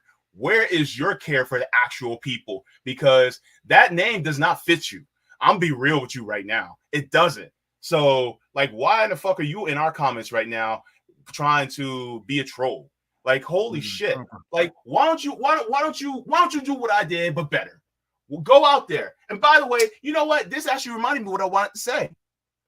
So thank you so very much. By the way, all the things that I did yesterday, all the things that we did yesterday could be small potatoes to all the people who talk about the NLRB. Why don't you guys, and please, somebody clip this. Why don't you guys get your behinds out there and do better than what I did? I challenge you. I challenge you, Kalinsky, Crystal Ball. I challenge you guys to do better than us. I challenge Sam Cedar to get out there and do better than we did. I challenge you. Can you do better? I know you can. You guys got the resources to do it. Go ahead, do better. They have the resources, but they don't have the connection with the people. Nobody would take them serious. And for one, nobody would take them serious. For two, they would probably throw up if a homeless person touched their fucking hand. They would probably be so disgusted. People's hands. I made sure to do that because that's about human connection, right? The thing is, it's not about me. It's about the people who are suffering. I dare all y'all on the legacy left. I dare anybody who has 60, 70, 80, 100, 200, a million followers, a million subs on their channels. I dare you guys to do that. Do better than us because it's not about me. I don't care if you guys do way better than me. If you do, good, because that means that the people actually got what they need. I dare you to do better. Challenge. The ball is all in your court. Every single one of you. They're doing better as voting and sitting back, letting these people starve for another 4 years. And then on top of it, we didn't even cover some homeless people that I wanted to cover. Because guess what? What about the people who are sleeping on the couches in other people's living rooms? They're homeless. What about the people in the motels? Like, there's a motel right not too far from me. And you know what breaks my heart is when I see the school bus stop there to pick up little kids in that motel for them to go to school. People who sleep in the motels, they're homeless too. So, look, you guys can talk about the NLRB all you want. But guess what? The homeless population is exploding right now. And you guys can talk about, well, the Democrats are doing this tiny little good thing. When in reality, it's like, okay, yeah, but what are they actually doing on the ground for those people? 90% Where's of the the eviction workforce, moratoriums? 90% of the workforce isn't unionized and cannot be unionized because of all the fucking leeway that these Democrats and Republicans gave these fucking corporations. Now they are using slave labor, child labor, and get slapped on the wrist. Oh, you using child labor? Here's a fine for $6,500. Not shut your whole fucking company down or release it to the people. You can't be serious. Yeah. And so that's why I said I challenge them, because number one, I want people who are viewers of theirs to see what they don't do. Watch. Because somebody can clip this, somebody can tag them, they're not going to pay attention to it. Because even though they're not going to acknowledge it. Just like what Kyle Kalinske did, a media article featured as the furthest left channel on Mediaite besides Lee Camp, but he said Lee Camp, but he wouldn't acknowledge us, right? Right? Because Kyle Kalinske did not want to say our name on stream. Oh, I'm calling it out. I would like to see it. Yes, everybody knows Kyle Kalinske got legs. Yes, he does have legs, and he can use those shiver legs to actually deliver for the people in his area. He lives near New York City, right? He can go to New York and help people. Or like what? He's living near DC now. There's a lot of homeless people in DC. He can actually be out there and helping people in DC too. He can actually drum up his millions of subs in order to influence them to do what we're doing. The court's on you, bro. It's all on you. RBN, we're doing it. Who else is doing it? You don't need 1 million followers to do it. You don't even need you don't need shit to do it. Just make sure. Hold on, because I wanted to so I had started this. Let's see. Hey, RBN, how can somebody who wants to do what you do get started? Propaganda. I keep telling you guys, it all starts with propaganda. If you have your propaganda intact, you know what you're talking about, you know who to target, and you have to deliver. Now make sure that the people is a part of this. You know what I'm saying? As much as you can, even if, like, let's say if you just winged it and you got like 2,000 followers on Twitter or something like that, small page, you're just going to try to do something for the neighborhood. You're going to wing it and say, hey, you know, can y'all give to my mutual aid? I started a mutual aid group. You know, we want to go give out some coats or wherever it may be. You're not going to get the funding that you need, but make it look like you are getting the funding that you need. Like you might get $5, $10 from here to there and whatever it may be, but you're going to have to take out loans of money from family members. You know, you're going to have to make promises that you probably won't be able to keep and whatnot, but make sure that the shit look good. Make sure it look good. And once you deliver with the little that you had, I don't know, JB, is you there?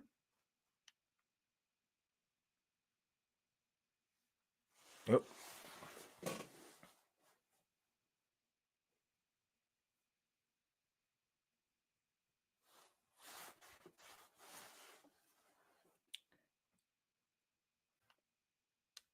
Holy crap. We froze, y'all. Well, I'm froze.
Sorry, guys. Internet went out for some reason, but thank you so much for sticking around. But yeah, hey, RBN. So another thing that I actually wanted to make sure to point out is even if you were to take, I don't know, like five people that you just want to help. Just like I just want to help 5 people, right?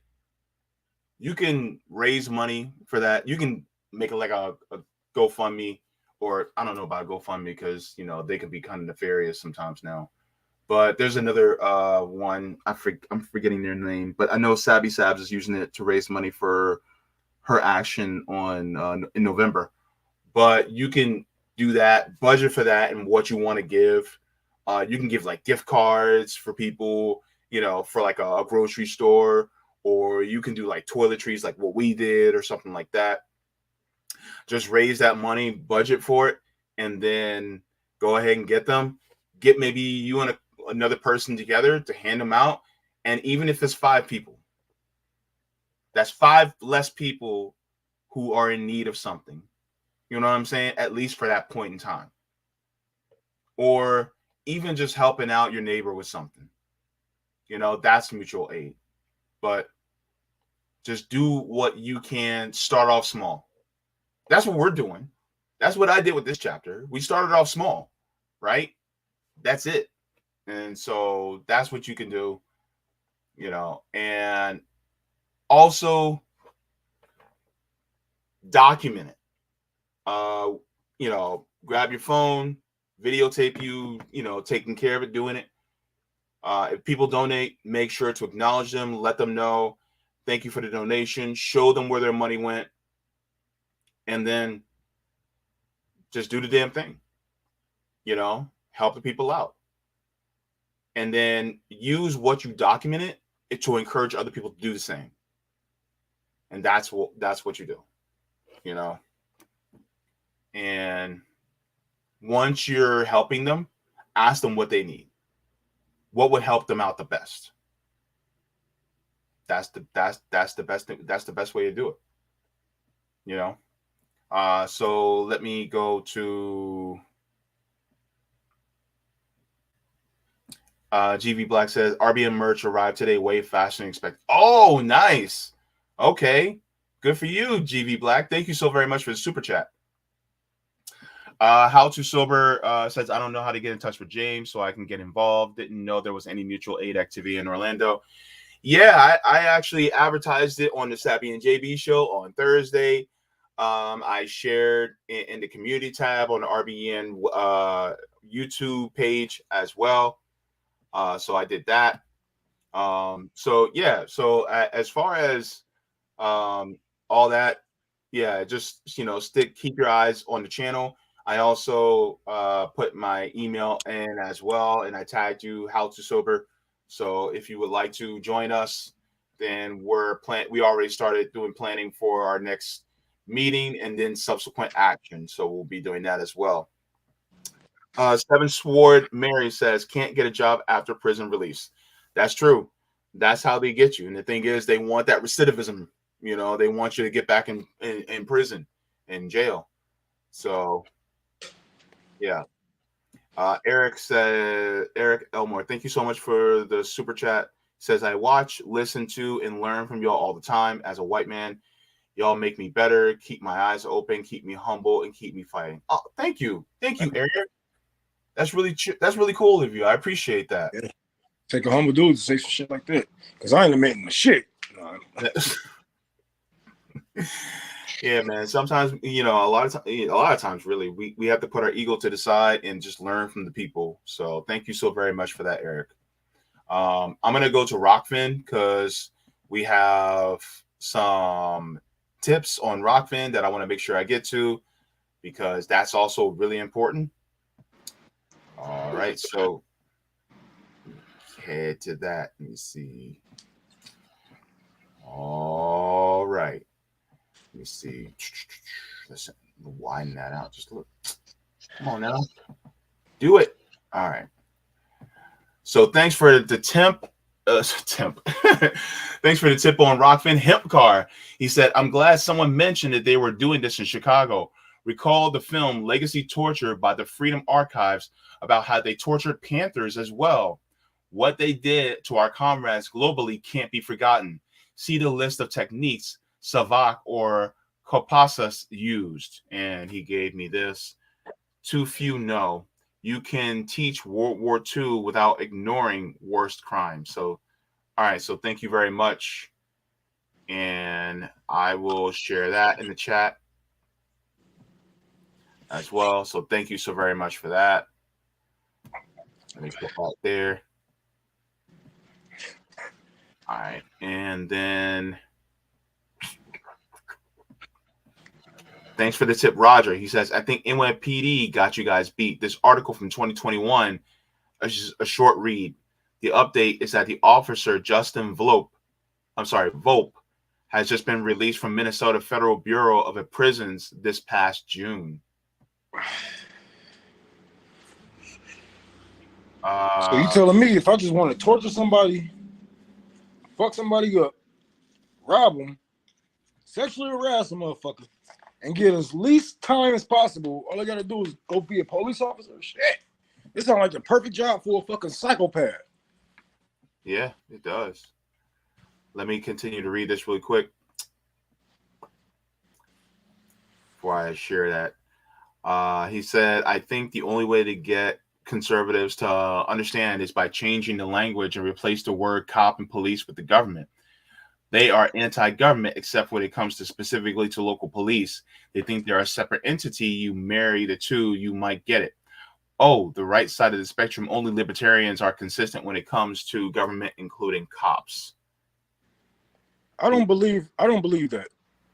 I don't believe that because when I go out, I say fully, you know what I'm saying? Because people who 10 toes down in their ideology, you know, they're not going to let you move them unless you can actually move them, unless you are speaking your truth and comparison, you know what I'm saying? Teaching them about what's going on, showing them what's going on and whatnot. Sometimes they don't care because they don't have to live through it. They don't see it. So of course they're not going to care. But if we whitewash our own history, our own teachings, it's just going to push us further back, from getting to the finish line, from radicalizing these people. We're going to be pussyfooting around. There's no difference. There's no difference from that, from saying, oh, well, I'm not a communist, I'm a democratic socialist, or I'm a something socialist, or wherever the fuck it may be. You tiptoeing around the shit when people are dying right now. People are getting killed right now. You know what I'm saying? Like we might think that we have time to you know what I'm saying, to not be so blunt with it, but no, we don't. People are getting tortured right now while we're having this conversation. The police is out torturing someone, killing someone, and to whitewash our own rhetoric is going to do us a disfavor. I don't give a fuck if they agree with it or not. They're going to have to learn. You know what I'm saying? I didn't agree with a lot of things that I had to come and I had to come to reality with. I didn't agree with it. I didn't want to agree with. This is the harsh reality. Nobody gives a fuck, But sometimes you're gonna have to keep teaching them, keep punching them, keep pushing on them, and until they learn better. But don't do yourself a disfavor. I'm telling you, I already tried that shit. People already tried that strategy and other strategies. They tried this shit with black police officers. They tried this shit with wherever the fuck it may be. Just go out there and teach the truth. If the truth hurts, so be it. But it will grow. You know what I'm saying? You plant mustard seeds around, it will grow. Maybe not in all soils, but in most soils, it will grow. Mm-hmm. All right, thank you. So this is I'll get out of here. This is from what Roger shared.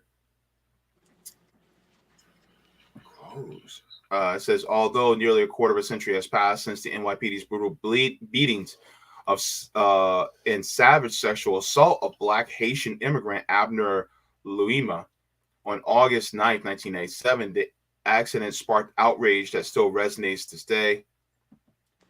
says, standing as one of the most vicious examples of police brutality in America, Louima would seek and find justice, although he was met with skepticism in court after being falsely accused by one of the officers and becoming a target of misplaced rage. Louima trained as an electrical engineer in his native Haiti, worked as a security guard in Brooklyn, where he resided with his wife and child. After visiting Club Rendezvous, a popular hotspot in Flatbush, he and fellow partygoers got the middle of a fight between two women. Police responded to the scene and tensions flared between the patrons and the officers, instigating a large scuffle. Officer Justin Volpe, the ringleader of the assailants in blue, and Charles Schwartz were among the first cops on the scene. Volpe incorrectly assumed Louima struck him with a sucker punch, leading all the officers to beat the man with nightsticks, two-way radios, and their fists while taking him to the 70th precinct holding cell. Beat him again. So I'll share this in the chat as well. But wow, I did not know about that story. Thank you so much to Roger for sharing that. So yeah, let's continue with reading these tips on Rockman as well before we get out of here. All right, Roger continues.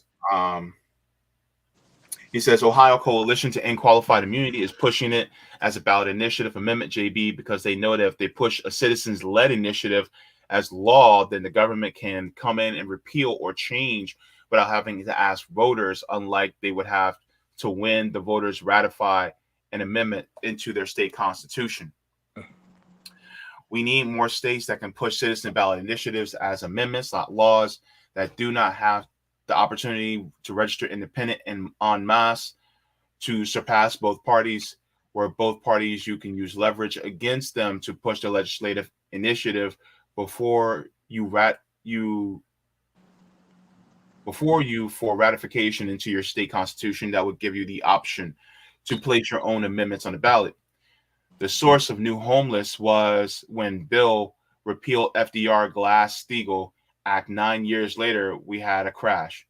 Bailouts happened for Wall Street, not Main Street, and Martin Luther King Jr. Boulevard results in massive foreclosure, especially in our community.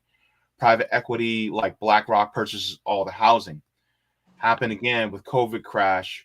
Time to stop playing and run citizen ballot initiative amendments to outlaw private equity from owning housing, water, infrastructure, and land. Yeah.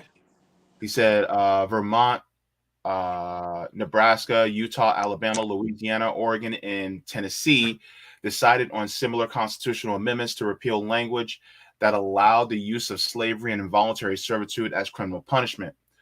Most of that happened via CBI, citizen ballot initiatives. More states need to run CBIs to close the loopholes so that we can raise their wages in prison to match the outside, so corporations won't participate in the recidivism, thus ending it. Yeah, we do need more ballot initiatives, but the things with those, like I used to work, and like when I was working in California, I used to have we used to do the ballot initiatives and stuff like that, man. But that shit takes money. I mean, millions. Yeah. Sometimes millions of dollars. So if we can, get maybe a group together, who can go out and look for grants and, look out for people with money and solidarity, class traders and stuff like that who would donate and contribute to something like that. And yes, that's the only way I can see something like that actually happening in these states. Because, man, it's always going to be, with these people with the money, they're always going to have something out for them. But I think if we was to get together as a group or a union or co-op, whatever it may be, and we used to get a group like that together and get some great funding, and yeah, we can get out there. I'm pretty sure enough people out here pissed off enough to want to get out there, and especially that's just another job. It's another job. You pay people to go out there to get those signatures. So yeah. And I'm noticing there are some people who are loud and wrong that's in the chat right now. But basically not doing their research as far as certain things. So you do you, bro. But let me tell you something. I want you to do me one favor. I want you to go to Google and I want you to look up who has the highest exoneration rate among all racial groups. There you go. And you have yourself a good one there. So basically I think that's it for today. But yeah, if you guys are going to be looking for me on my channel, you guys can see me on Tuesday at 2. I don't think I have anybody scheduled this Tuesday. Wait, do I have somebody scheduled? Hold on, I gotta look because my brain is just. Why did you call you? Claudia. They canceled. Wonder why. I don't know. So that would have been a good interview. We'll see him around. Yeah. So that's the only thing. So never got it. So that's the only thing. So hopefully, they'll reschedule, but haven't gotten that notification yet. So, but yeah. So Roger says one more on Rockfin. Okie dokie. All right, let's go there. So, all right. He must have been writing what I was reading. All right, so let me see. Roger says Louima's evening would have took a turn for the worse when the cops, drunken with anger, took him to a bathroom in the precinct and continued to beat him while Volk kicked him and squeezed his pride. Oh my gosh. Volk then took a plunger handle and sexually assaulted Louima, bragging to a fellow officer that he took a man down tonight. Louima will require 3 surgeries and 4 colon and bladder. Oh my gosh. What the fuck? Bruh.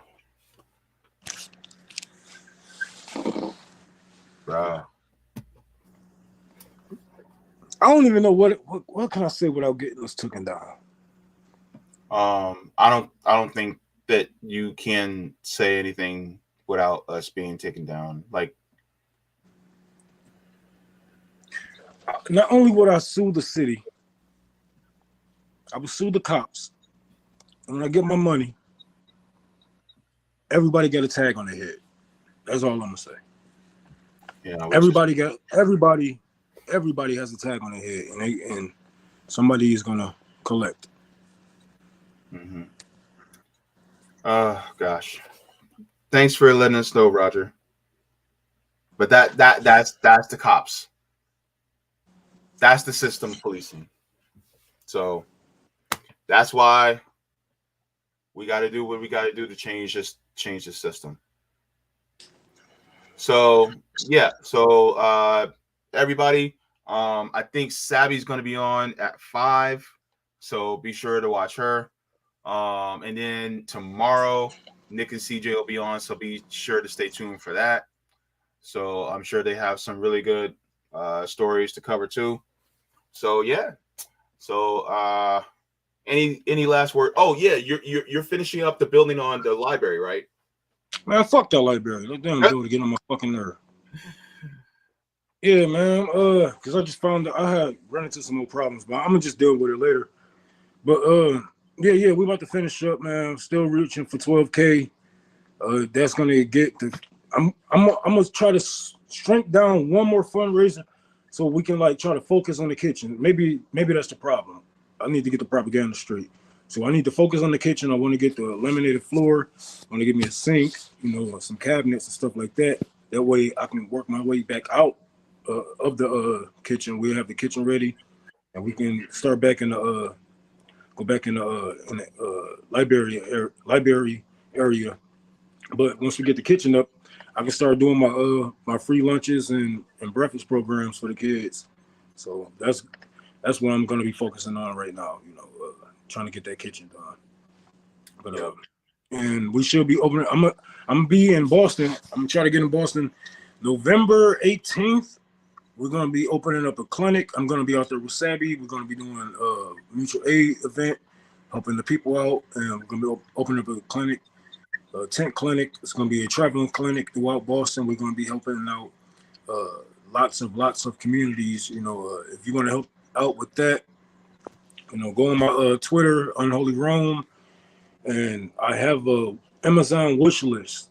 You don't have to donate to this one. You can actually just buy the stuff if you would like. If you don't have much, you want to donate $5-10 for us to get whatever we need, you can do that also. But yeah, we're gonna be opening up a clinic. And what else? Fuck the garden. Fuck the. I'm working on getting another garden, but fuck the gardens right now. But that's all I got. All right. So, and I'm going to put in the Twitter chat for everybody to for Rome's Twitter, so you guys can go there as well. So there you go. Also, Roger Meadows, thank you so much. He says, big news, 97, New York City, right before Diallo, qualified immunity ended in 2021. Oh, okay. Did not know that. Cool. Thank you so very much for that. All right. So let's get going. Take care, everybody. You guys have yourself a good one. And what am I? Water your plants, water yourselves, leave the world better than you found it.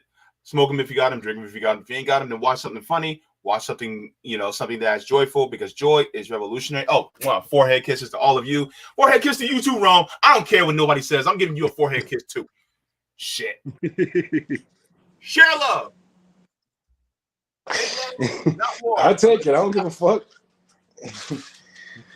Oh man, I'm about to hit the gym. I'm trying to get back in shape, man. All right. Looking all sexy for them women. For them women. Bye, everybody. Deuces, Bruces.